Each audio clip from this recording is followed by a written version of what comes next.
Welcome back, sorry. All right, so today. My bad, that was loud. No, you're totally good. So today and Tuesday, we're kind of focusing on our next kind of area of leadership. And to recap, again, so that we can kind of remember where we've been and where we're going.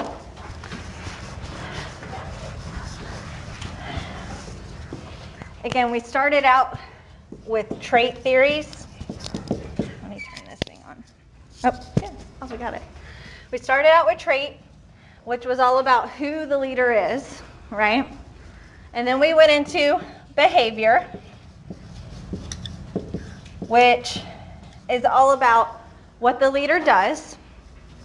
We kind of circled back a little bit, and we talked some about power, and we talked about motivation.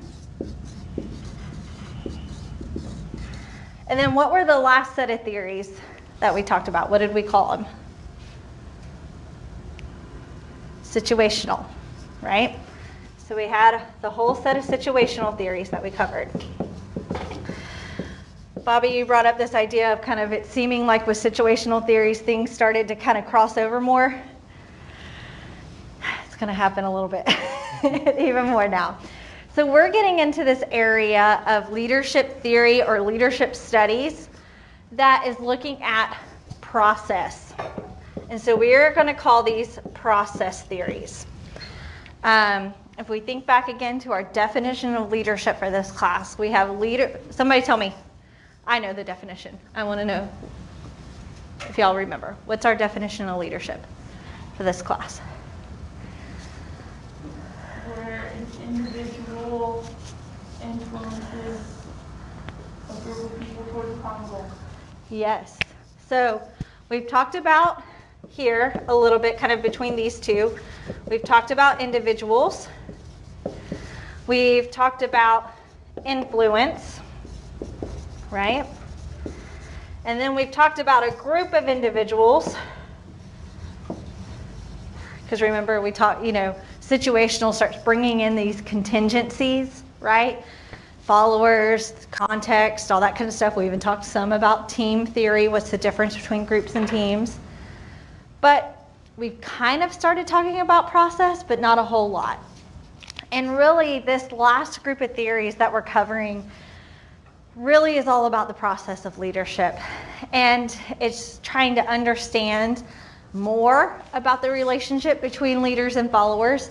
It's wanting to understand more about the context. But what's interesting about a lot of these theories is that rather than being descriptive or prescriptive, so rather than just describing who our leaders and followers are, rather than just telling us this is exactly how to be an effective leader, what these process theories do is they're just simply explaining what the phenomenon of leadership looks like.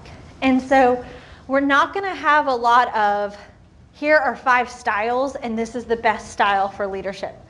We're going to have more of, here's what ethical leadership looks like. And so we can kind of draw our own conclusions after learning about ethics and leadership to decide whether we think someone's an ethical leader or not. But it's not going to tell us what that answer is. We're going to learn about authentic leadership. And what does it mean to be authentic? And what have we found through research to be the ways that we describe authenticity? But it's not going to give us a way to exactly walk out of here and say, this is what an authentic leader looks like. It's going to give us a way to walk out of here and understand if what's happening in our organizations looks like authentic leadership process. Does that make sense? So these are going to sometimes, I'm trying to think of the best way to describe some of these theories. Like, there's not going to be as much detail, and they're going to seem like much bigger pie in the sky type ideas, but know that they're heavily researched, and what they actually do is they capture a lot more of the complexity of what happens in organizations and in that leadership process. It allows for there to be flexibility And again, tends to be more of one of those, like, you can kind of look at these different process approaches and say, you know, I really like servant leadership. And so I think if I were a leader of an organization, I would try to create a culture that mimics what servant leadership looks like. So you're not really telling the leader how to act or followers how to act or trying to match followers with leaders. It's more about a culture change is really what a lot of these theories are about. And so underlying a lot of the theories are ethics. What in the world are ethics? Someone describe that word for me. It's like your personal moral compass for you that you like live by to choose between right and wrong. There's a great clip in The Office where Oscar describes what ethics is. There is, yes. One of my faves. What's the difference between ethics and morality?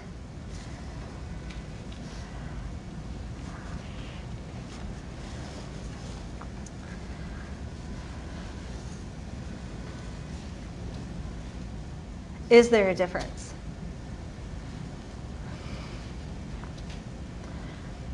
When you're trying to describe your morals to someone, what is it usually based off of? Like your belief system. Heavily influenced by your belief system. And so we get into these like morality debates, right? Well, how do you think this is right? And how do you think this is right? And a lot of times it goes back to our belief system. Ethics are a principle that's considered universal, that are kind of just those things that we would say regardless of like where you live, what your belief system is, like we could probably all agree that these things are good and these things are bad, right? So that's kind of it. They seem similar, but that's probably one of the big delineations there. And so just know when we talk about leadership ethics, we're not quite at the point yet where we're talking about morality. We're just talking about things that universally we can probably all agree kind of we could say are good things to do or not good things to do. Okay? And so, derivative of the word ethos, again, it's concerned with values and morals, but again, it's more about virtue and it's more about motives.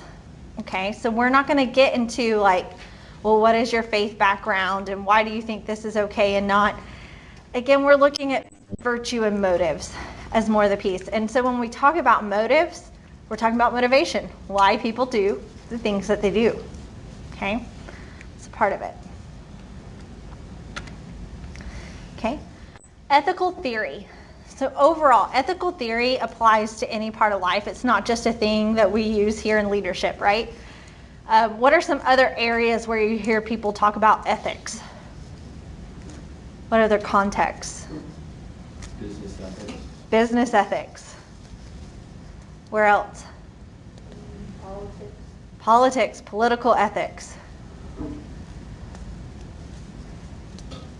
Anyone have a family member who works anywhere in the medical industry? Are there medical ethics? They have an ethical code that they sign a lot of times. So doctors have an ethical code. It's a system of rules or principles that serve as a guide in making decisions about what's right and wrong or good and bad in specific situations. So it's kind of the foundation of being human before we get to the point of describing like morality, okay? What it means to be a moral human being. Well, we first got to describe first what does it mean to even be human and to be ethical. Then we can talk about what it means to be moral, okay? What kind of 3 things we're going to focus on for this class. You know, again, read the chapter, understand the context of where ethical theory talks about. But we have 3 ethical theories that are important to us.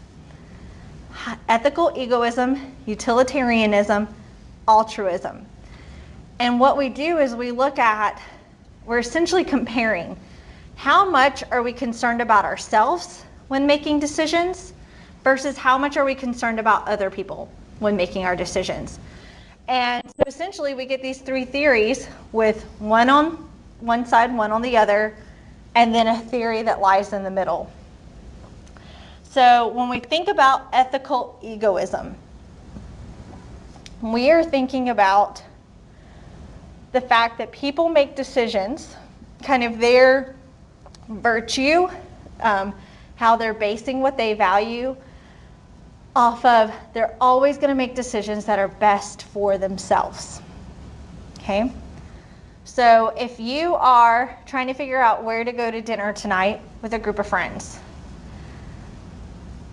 it doesn't matter where anybody else wants to go. You want to go where you want to go. Okay? On the other hand, we have altruism. And altruism says a person who kind of ascribes to altruistic ethical theory is always going to make a decision based on the interest of others. And so in that similar scenario of trying to decide where to go to dinner tonight, you're going to put aside your wants and needs and always do what your friends want to do, because you feel like it's better for them to get what they want than for you to get what you want. The one that's muddy, the one of these theories that is probably the most muddiest, is utilitarianism. And what it is there's really no way to say, well, I'm going to meet a little bit of my needs and meet a little bit of others. That's not really what this theory says. It says you're going to do what's best for the most people. So when you look at a situation and you have to make a decision, you kind of understand that there's always going to be trade-offs. And so you're trying to figure out, all right, if I decide to do decision A, how many people is this positively going to benefit? How many people is it negatively going to benefit? And you kind of do that for all the options. And then you say, okay, I'm going to choose what's best for the most people, or figure out an answer that's the best for most people. So our situation again of where do you want to go to dinner tonight with your friends? Maybe I'll take a poll and a majority of the people want to go eat at Thai Cafe. That's where you choose. Even if it's, maybe you agreed and Thai Cafe is where you wanted to go, then awesome. The best utilitarian answer was the answer you wanted. But maybe instead you wanted to go to Granny's. I don't know. But because the majority of people said they'd rather go to Thai Cafe, you go to Thai Cafe. Which do you think is used the most often in life?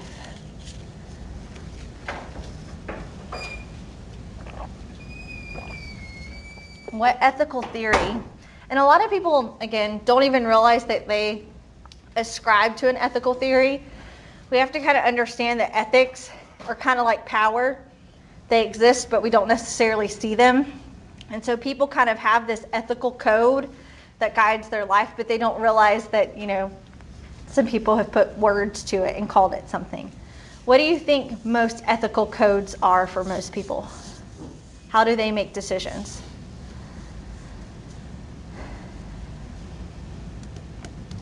I'd probably say ethical egoism is pretty common. We live in a world where it's all about self-care, take care of you, think about how something will benefit you. Yeah. I don't know. I would say definitely, rather than we live in a world, we live in a culture of that. I think it's definitely cultural. Again, ethical code tends to be influenced by the culture that we live in.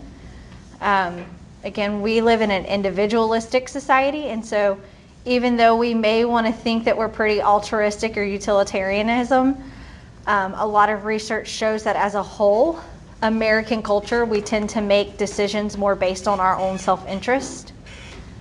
And it can be from the little things of your mom really wants you to come home this weekend because it's your younger sibling's birthday party, but you've got to study for a test and you just don't know how you can do both of those. What decision are we probably going to make or have made in that situation? Stay home. I very much have been told you need to do what's best for you.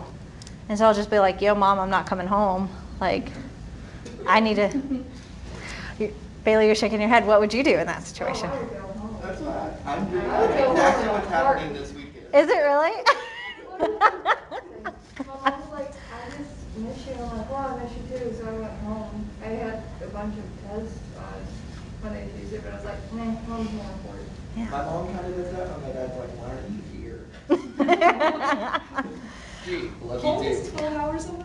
Well, and I was going to say, I have parents that are on the opposite end of the spectrum. Like, my mom is totally the person that feels like you should sacrifice any want or need you have for yourself to do what others want you to do. Whereas my dad, on the other hand, is like, no, you make your own decisions, do what's best for you. And it's like, I can't please both of you at the same time. It's hard. And it doesn't change the older you get at all. It's kind of funny that you use that example because every single year, like, my sister's birthday falls during finals week. So I'm like, sorry, bro, we'll FaceTime. Like, I can't. Yeah. What are some, why do you think perhaps, and again, it's a generalization, and we do have to be careful with making these generalizations. So when we do research, we tend to kind of collect information from thousands, hundreds, millions of people and aggregate it together, and we say, okay, here's how most people act. But there are examples where people, they may not always make egoistic decisions. They may be more altruistic, but they're kind of more outliers on the end. So we do have to be careful about generalizations, but at the same time, sometimes it's helpful to talk about these things without all of that nuance at times. Why do you think as a whole we tend to fall more into ethical egoism in our culture?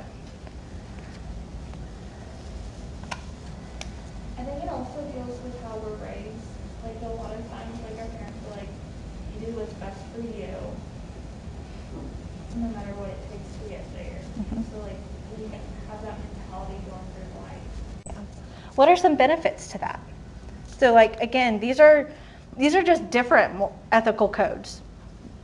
There's not a best, right? What would be some of the good things about kind of ascribing to this ethical code?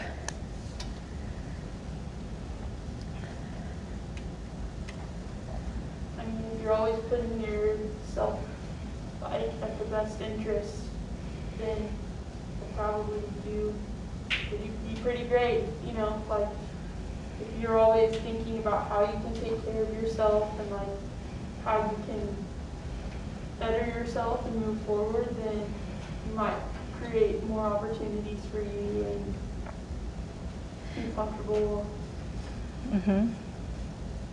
You can be happy, right? Like you kind of get what you want, like you're focused on yourself, your wants and needs are met, like, and you don't have the added stress of thinking of other things.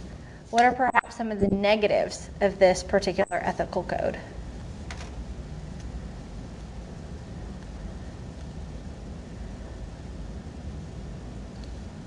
You might get lonely sometimes if you kind of like are always worried about yourself and like what's going to be better for you and never really considering other people and like push some people away. Just in that fact, like you might not have the real like relationship side of things because you don't really, I mean, if you're trying to do what's best for you, it's not really like, you don't really care who's going to get in your way, you're going to do it, so that might hurt others and it can make you a little bit lonely, I guess. Yeah, could be lonely, it could hurt others. It kind of fails to look at, other people's situations, and it very much takes on that, like, I can just pull myself up by the bootstraps and everybody else can do that too, and if we all just did that, we'd all be fine. But we kind of know that other things influence whether people are able to achieve the things they want to achieve or not, and so it kind of like puts blinders on a little bit to maybe some of the more systematic things going on that affect other people, because why would you be concerned about those if they're not affecting you, right? On the other hand, we have altruism. And we always like to use this word altruistic. And I do think that we all have a piece in us that really wants to believe we're altruistic, that we are going to be selfless, right? We are going to make decisions based on what's better for everybody else, even if that means a little bit gets taken away from me, or sometimes things don't even get taken away. It just means that you may not get as much later on, right? But we're willing to say, I would do that. Like, I am a very selfless person. I will give up my time for other people. I'll do whatever. How real do you think people ascribe to that as much as they think they do? Anybody have an example of someone that you would say would be altruistic? Really hard. Bailey Hyde, right? Okay, yeah. I was gonna say Mother Teresa, but you got Mother Teresa and Bailey High. I mean, yeah. Not to make you feel awkward today. But no, I mean, if I were to think of like who's someone from history, I would say Mother Teresa, hands down, is like a great example of someone who's very altruistic. Any other examples you can think of?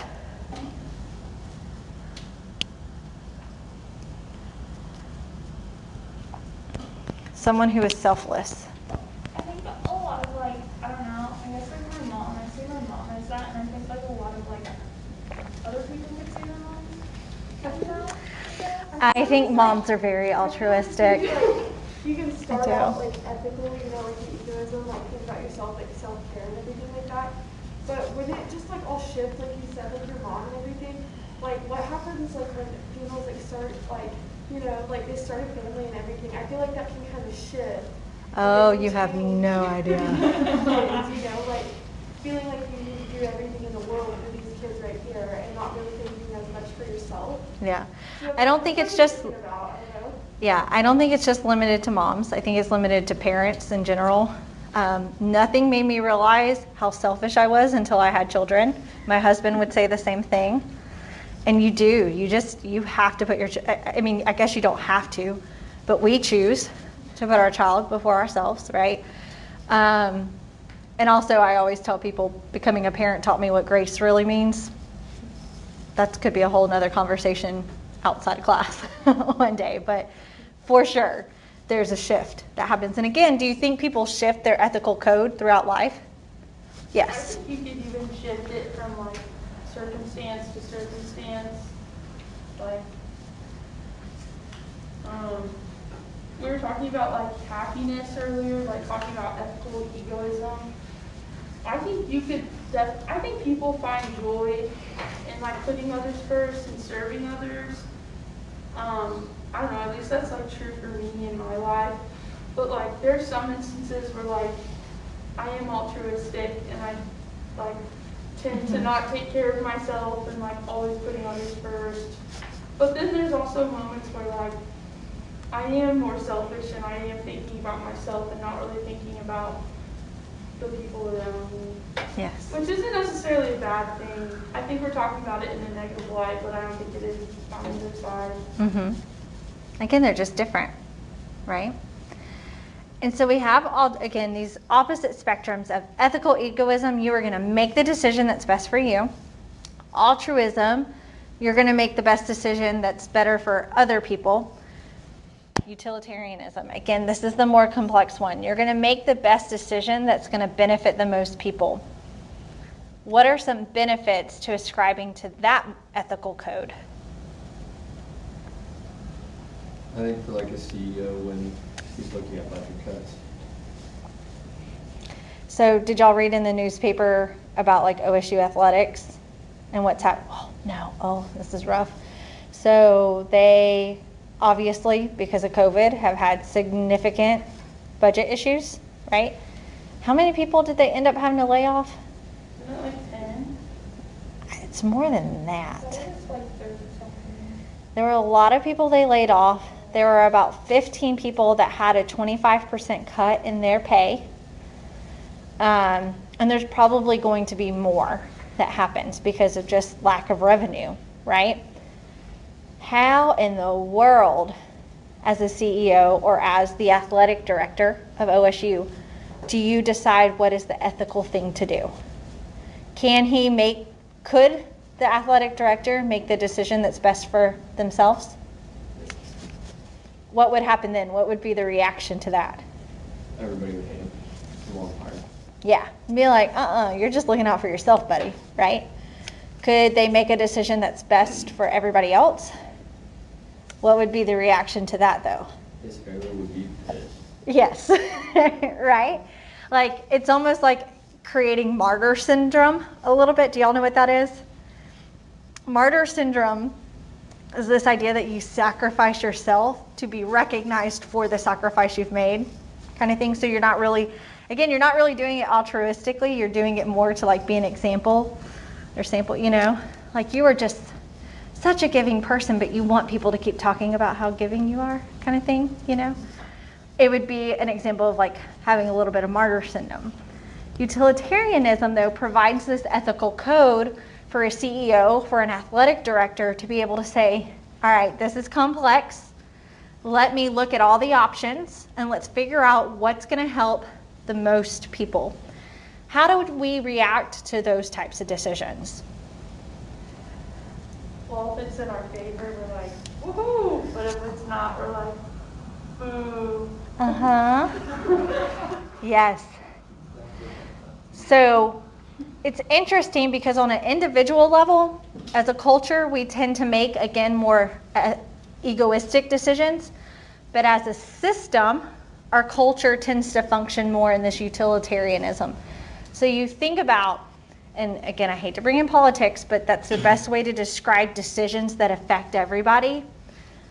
We tend, do y'all think our politics tend to make utilitarian decisions? Why or why not?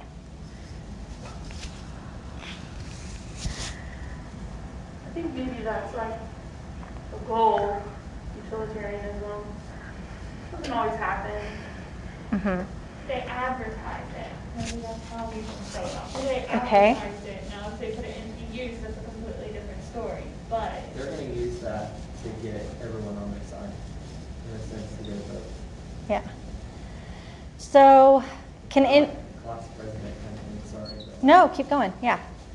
Hi, I got 3 recess all day, like, it's kind of like that concept a little bit. They're gonna try and do everything they can, they're gonna say whatever they can to get what they want, but in all reality, the odds of them putting it to use probably slim. And it happens with both sides. So I don't want us to think that we're thinking of like a party or anything. Just think about like our government as a whole, right? Like we will enact legislation that says, oh, we're providing these tax cuts. And everyone's like, yeah, it's going to help a majority of people, right? But then when we actually see sometimes that legislation implemented, is it helping the most people or is it actually helping just a few, right? Sometimes how things are advertised and the actual implementation of it is different, right? Happens with multiple things. So I think our goal is that we want to make utilitarian decisions. We want to say that's our ethical code. But then what do we do when we find out these decisions maybe aren't utilitarian? Do we reverse them or do we just keep going with them? Reverse what? So like say we make a decision that we think is utilitarian. So let's use the athletic director example.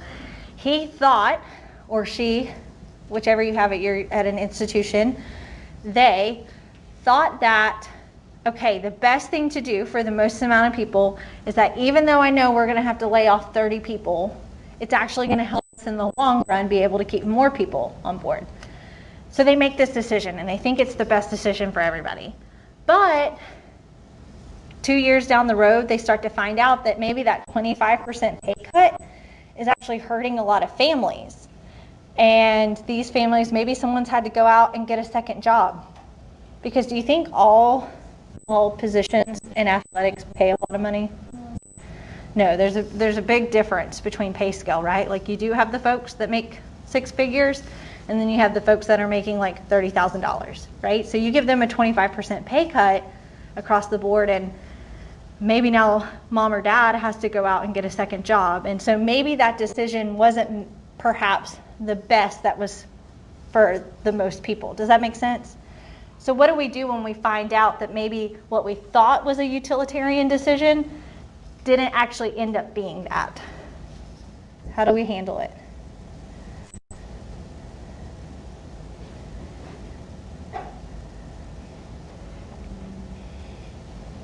You're saying like shift your Do we ever have people admit they're wrong? no. Depends on the person. Depends on the person, but hardly ever, right? And so that's kind of one of the negative things, or like critiques of utilitarianism, is that it initially sounds really good because you're like, okay, this is kind of the democratic process. How many of y'all did parliamentary procedure in high school with FFA, right? Majority rule. Sounds good, right? But then sometimes it doesn't always work out that way. And again, we go back to some of those principles we look for in leaders. The person making that decision that's in that position of power, do they have the humility enough to admit sometimes when these utilitarian decisions maybe aren't so utilitarian? That's why it's really important that we think about who we support as leaders in whatever position it may be, as an athletic director, as a sorority president, what have you. Because you really want to know what their ethical code is, and you really want to know some of those characteristics about them to know if they have that humility to change course if need be. Does that make sense? Kind of that connection there. So again, some just basic things about these three. And we're going to kind of really, like I said, these are the big pieces that we're focusing on. Ethical egoism, the greatest good for the leader, making the decision that's best for the leader. Utilitarianism, the greatest good for the greatest number of people, or the best decision for the most number of people. And then altruism is all about concern for others. I've already mentioned to y'all the example of Mother Teresa as an altruistic leader. Can y'all think of an example of an ethical egoist leader? Someone who makes the best decisions for themselves? Or what's going to benefit them the most?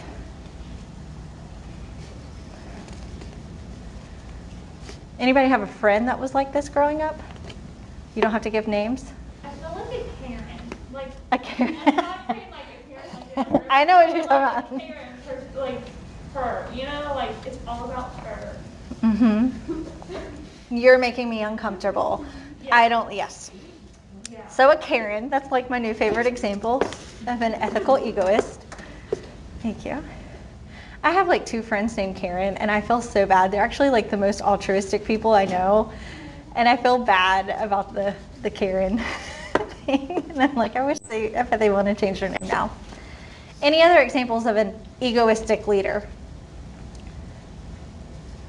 I think at some points it can be like the CEO of a company.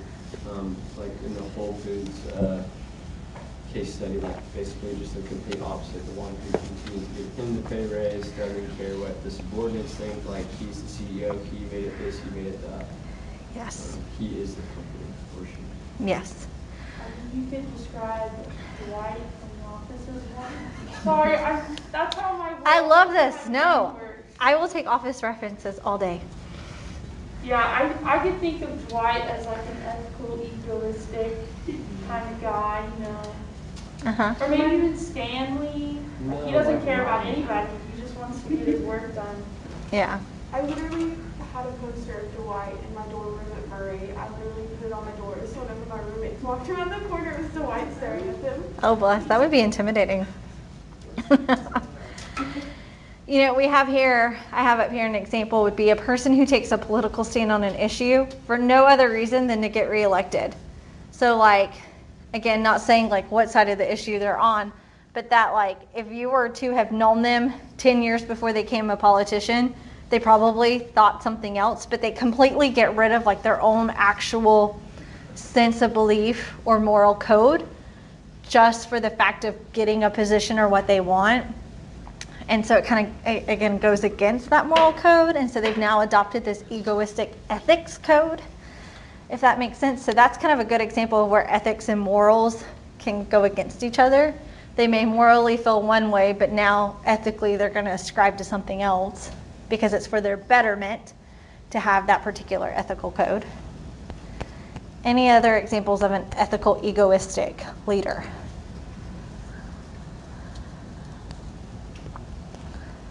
What about Hitler? Like, I know that's always like in leadership classes, it's really hard not to go there, but what were you going to say?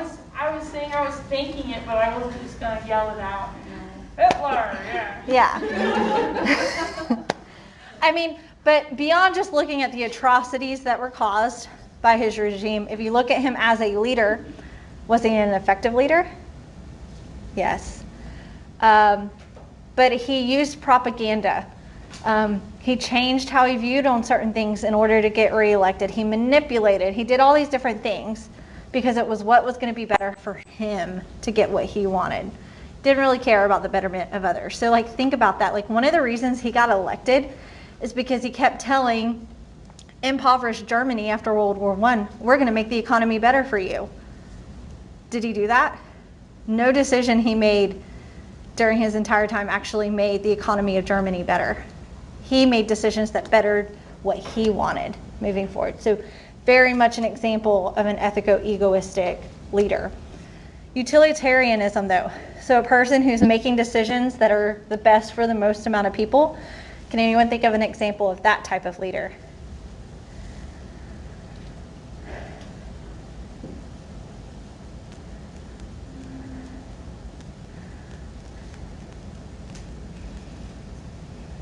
If you're like a teacher, like you can't, it's hard to do some, like for every individual student, so you'll do things to benefit the majority of the class.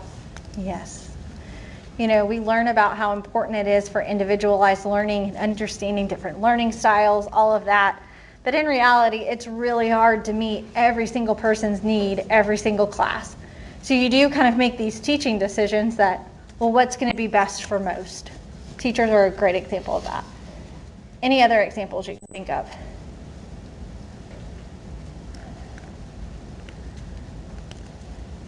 I guess we talked about it earlier, but I probably just like a boss of like any organization Yeah.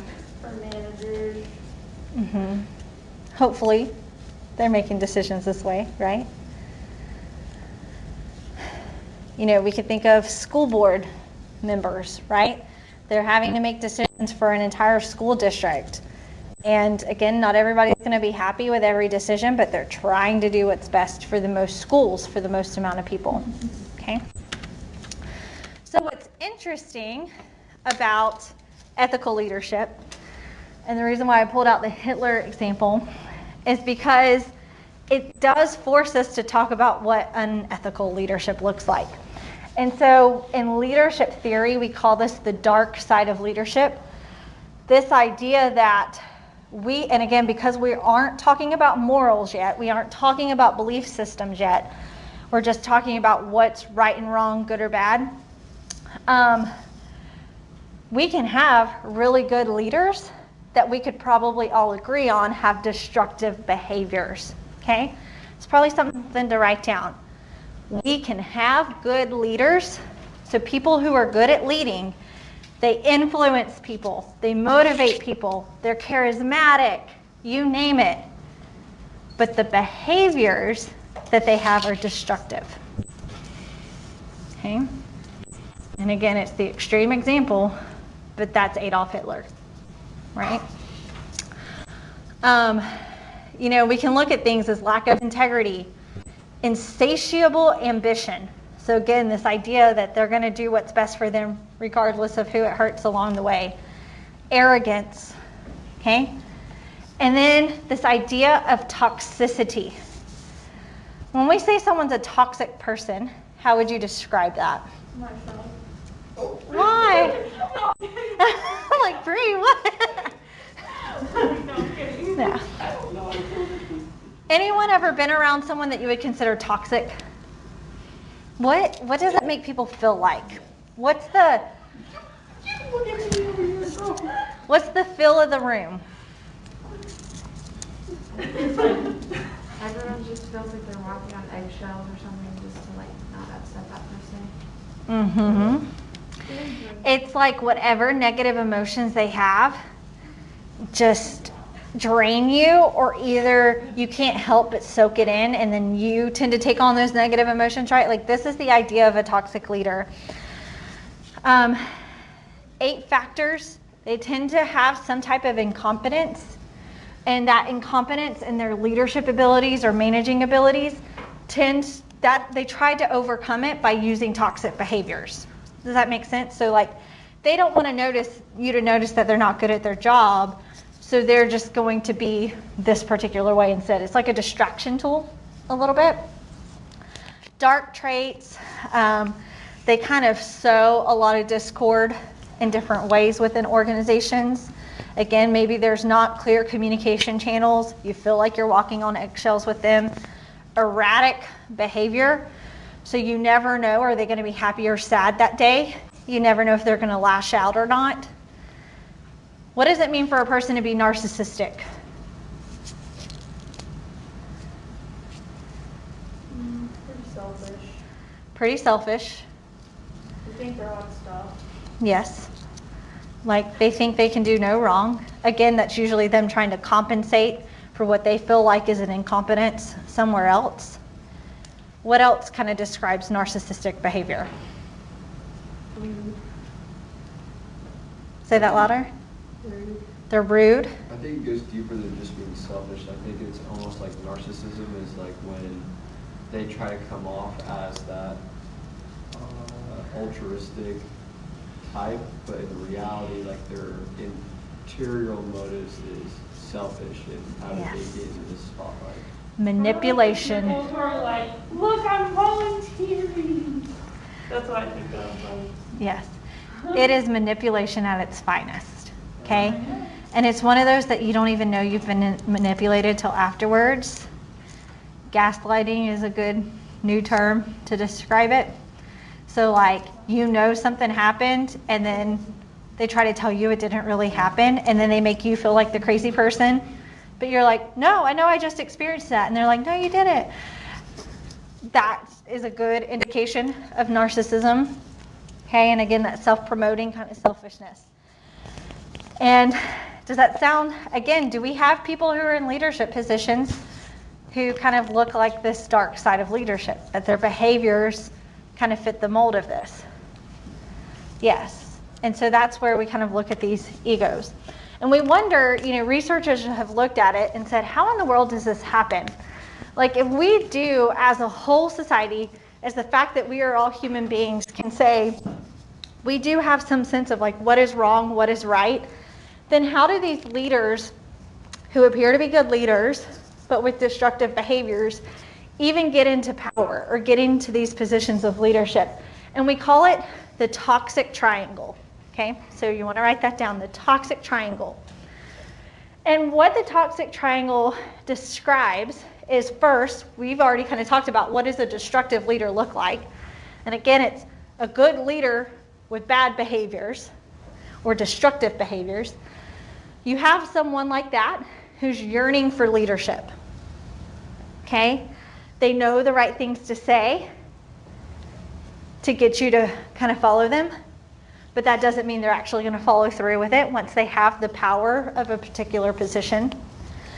But then we have this idea of conducive environments.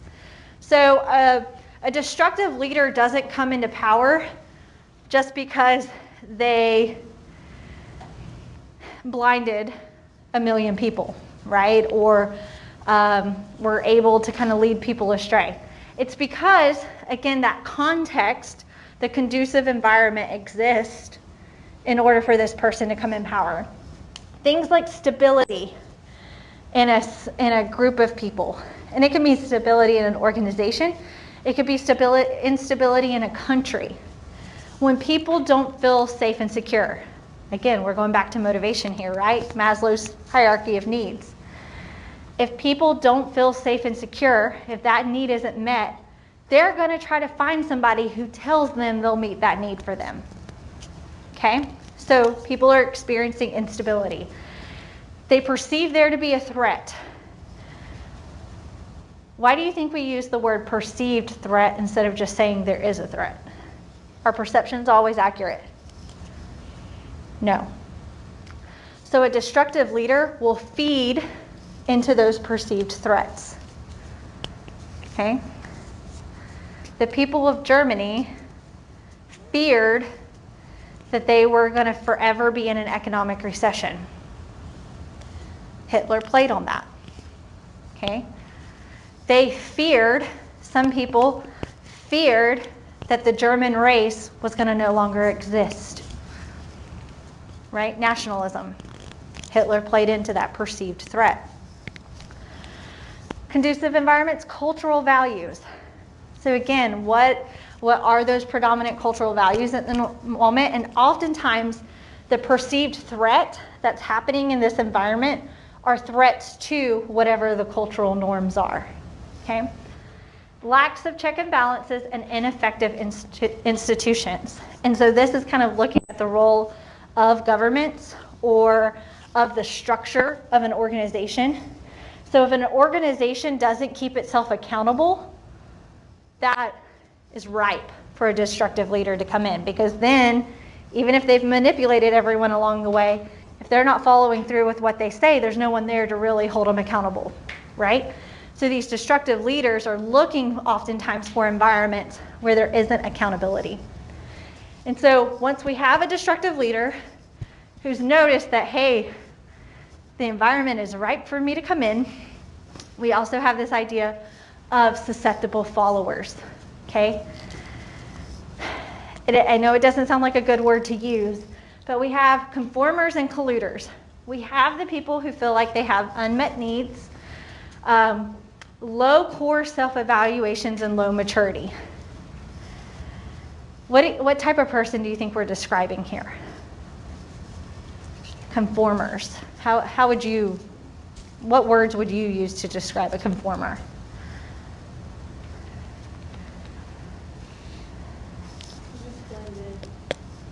Just kind of blend in. You kind of do whatever seems to be majority rule at the time, right? You don't have a lot of locus of control. So think of someone with a high level of external locus of control. If you think that things happen to you because of luck or bad circumstances, that you don't really have any ability yourself to change the outcomes of what you achieve, you're going to more likely be a susceptible follower. You're going to be a conformer. Okay? And then we have a colluder. These are the followers that see this destructive leader, and that maybe perhaps if they were in the position to be a leader, they'd be doing the same thing, right? They want to seek ambition just as much. They have a similar worldview to this destructive leader, and they have, what do we mean by bad values? Do you think people can have bad values? What would be some examples?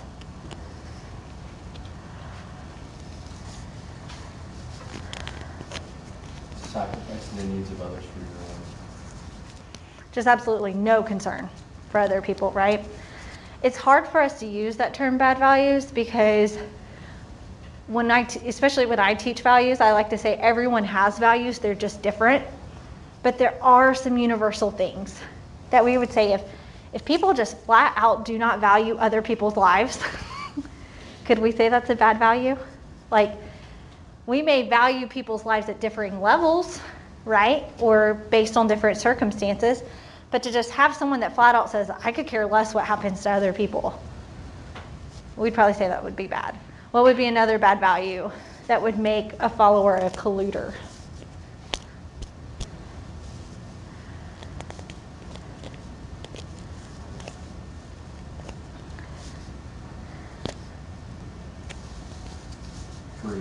Greed. Mm-hmm. Absolutely. I'd add to it gluttony, for sure.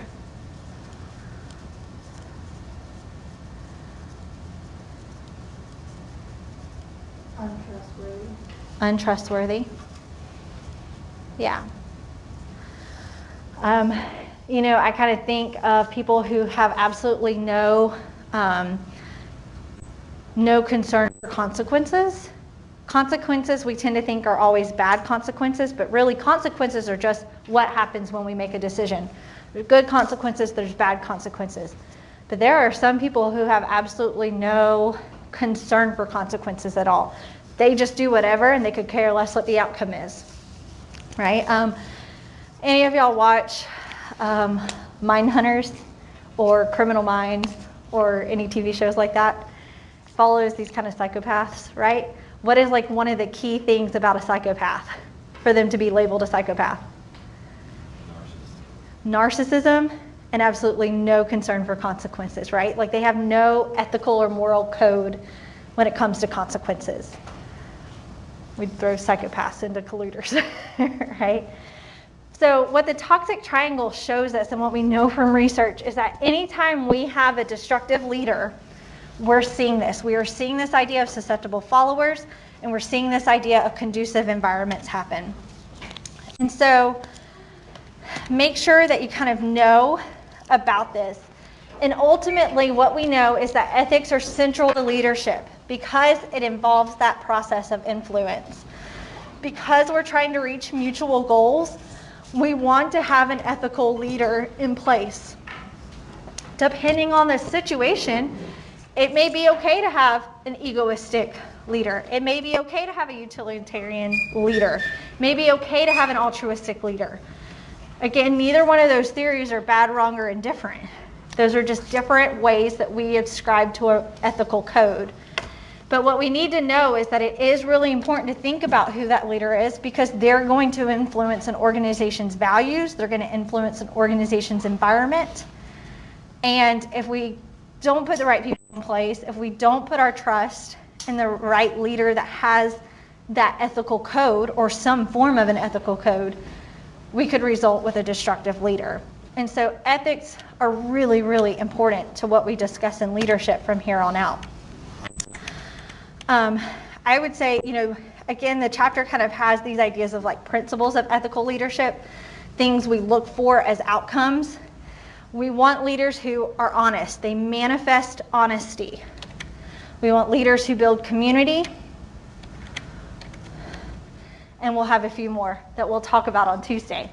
What I'd like for y'all to come prepared to do on Tuesday, make sure if you haven't already read this chapter on ethics, that you go back and do it. We're going to spend most of our time Tuesday doing our last case study for this class. So it'll be important to be here. It's a pretty big one, so it's going to be hard to do it on your own. And I'll tell you that now, and that's for everybody else listening to the video. All right? And that's kind of how we'll wrap up this conversation of leadership ethics. All right? See y'all Tuesday.